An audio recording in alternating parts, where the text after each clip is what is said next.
Gross domestic product, or GDP, is the market value of all final goods and services produced within a country in a year. It was first introduced by Sir William Petty in 1691 in a book titled Verbum Sapienti, which translates from Latin as something like a word to the wise. Today, it is the central statistic used to measure economic activity. Our economic standard of living depends on what we are able to produce. So GDP is a measure of the health of the economy. It is also a way that we can compare the economic activity of different countries or of the same country across time. But this definition is jam-packed with meaning. So let's break it down step by step. First, let's talk about the market value.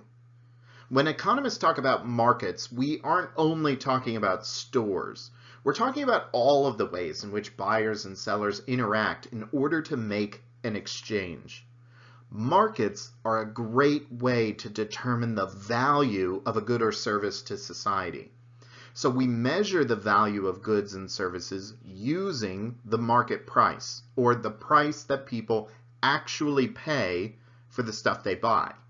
Those market prices are determined by the forces of supply and demand reaching an equilibrium and setting the price people pay for each product.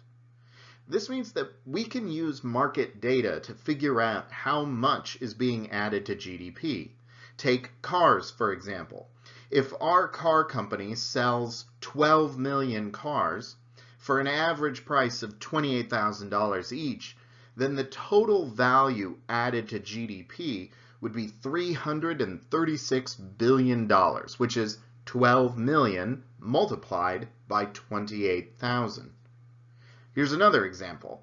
If Netflix has 74 million subscribers, all paying an average market price of $168 per year, then their annual contribution to GDP is $12.4 billion, or 74 million multiplied by 168. The goal of GDP is to figure out how much production there is in the economy. But not all production is the same, so we want to use the market value of what is produced in order to get the best possible picture of our economy. Next, we need to figure out what final goods and services are. Imagine you owned a bakery where you make cakes. In order to make a cake, you would need eggs and butter and sugar and flour and milk. And of course, you'd have to buy those ingredients from a supplier. And then you would mix them together according to your recipe, and your time and effort has to be compensated as well. All told, this cake would cost $10. And let's say you could sell it at that price. What would count in GDP? The key here is that we only need to count the sale of the cake to a customer for $10. That $10 purchase includes the cost of the eggs, butter, sugar, flour, and milk, as well as your time and effort, or the income that you would earn from selling the cake. All of those things are what we call intermediate goods and services, whereas the cake is the final good. GDP only counts the market value of final goods and services because that's what we actually want to count.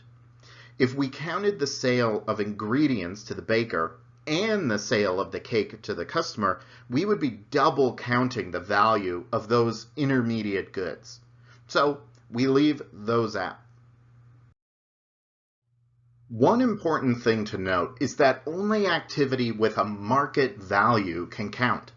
So if you decide to bake a cake for yourself that you make in your free time, then those ingredients become the final goods and services being consumed, and they are all that gets added to GDP. Unlike the professional baker who's selling their products, the value of your time and effort is not added to GDP because there was no market transaction for it. The same would be true if the baker volunteers their time and effort. We should also talk about what it means to be a good or service. Goods and services are the products we make and buy. Goods are items that are usually, but not always, tangible, such as pens, books, salt, apples, and hats. Services are activities provided by other people, who include doctors, lawn care workers, dentists, barbers, waiters, or online servers, a book, a digital video game, or a digital movie. And it doesn't have to be either or. Most things fall somewhere on the spectrum between being a good and being a service. Taken together, it's the production, distribution, and consumption of goods and services which underpins all activity and trade. So that's what counts as GDP. Most things we produce count as goods or services, but some notable things that do not are stocks and bonds. While stocks and bonds are an important part of our economy, they do not constitute production of goods or services, and so they do not count as part of GDP. Next, we note that only final goods and services produced within our country count as part of GDP.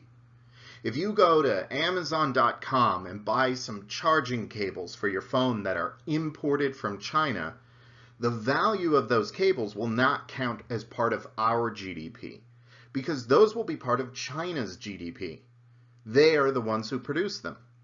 The part of the price that goes towards the services Amazon provides and to the American delivery drivers who bring it to your doorstep will still count in our GDP. But the value of goods and services imported from other countries does not count. Of course, that also means that if someone in Canada subscribes to Netflix, which is an American company producing the service, that counts in our GDP as an export and not in the GDP of Canada.